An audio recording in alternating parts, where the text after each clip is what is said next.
Hi, this is Mary Elise, Creative Strategy Director of Blue Fountain Media, and today I'm going to walk you through some of my favorite travel websites. The first we have here is jetblue.com.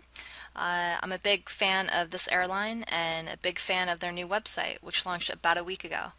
Here you can see very strong branding elements. You know it's JetBlue even without seeing the logo.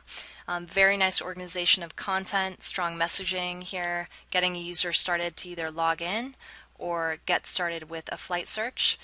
Some really nice use of iconography here in the primary navigation. It's really nice to let users know where to go and get them there quickly.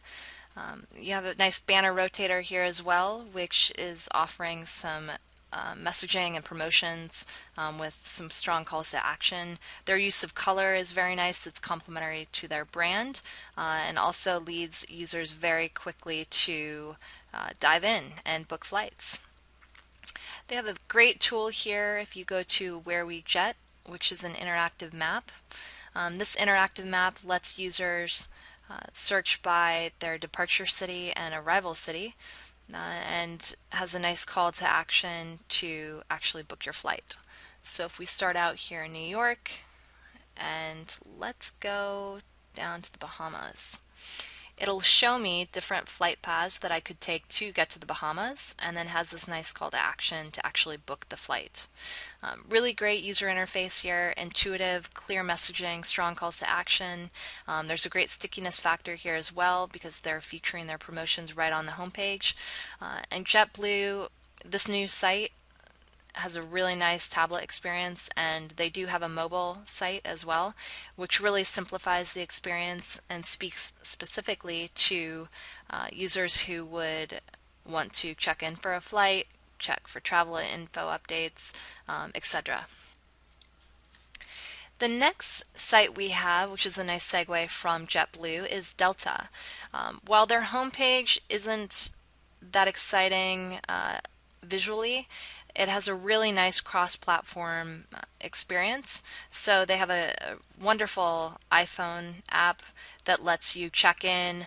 When you get to the airport, you can actually get your phone scanned by the attendants, which acts as a ticket. There's easy check-in and finding where your flight is. Here on the website, I do like that it's much more simplified than their old. You can book a flight, check out your trips, check in, check your flight status. These are strong calls to action and user pathways that make it very easy for a user to dive in and get where they're going quickly. This is their companion smartphone app that I referenced earlier. You can see here the scannable code, which lets users check in for their flight. The next flight is, or site rather, is Hipmunk.com. Hipmunk creates a color-coded visual hierarchy based on your flight search. So here I was doing a search from New York to Paris Charles de Gaulle for the next 2 weeks. And you can see how my search results look. It's a really nice use of color as a search tool to help people visually find what they're looking for. And this interface is really based on a timeline format. So rather than just focus on the cheapest airfare, it's empowering the user to find the flight that's most convenient for them. Because time and departure time, arrival time is a huge reason why we choose the flights we do. This is a great tool that focuses specifically on that. The next tool is wonderfly.com. What I like about this site is its use of iconography. It allows a very quick dive in to find what you're looking for. So let's conduct a quick search. Let's say I'm leaving from New York, I'm open to go anywhere, and I want to check out some cool landmarks. This site truly speaks to the user that is open for anything and open for exploration. So you can see here with the interface, the large imagery is very inviting and encourages exploration. You have some details about the place that they're recommending. If I actually log into Facebook, I can post questions and my social circle could respond and give recommendations. I can check out things to do in Fort Myers, hotels in Fort Myers, and flights in Fort Myers. And here you can see estimated total based on their recommendation. If I want to see something else, I can go up here to Trinidad and it'll refresh my search for me. There's some nice calls to action here.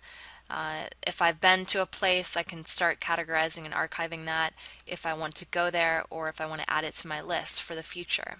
One thing I would love to see from the site are stronger calls to action. This kind of gets lost up here. I'm visually distracted with the imagery, and it would be great if this was all organized here on the left so that I as a user knew where to go for information.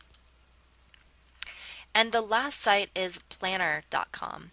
I really love this site. It follows a lot of the themes that go along with modern day startups, that being keep it simple, have clear messaging, keep it personal, and keep it relevant.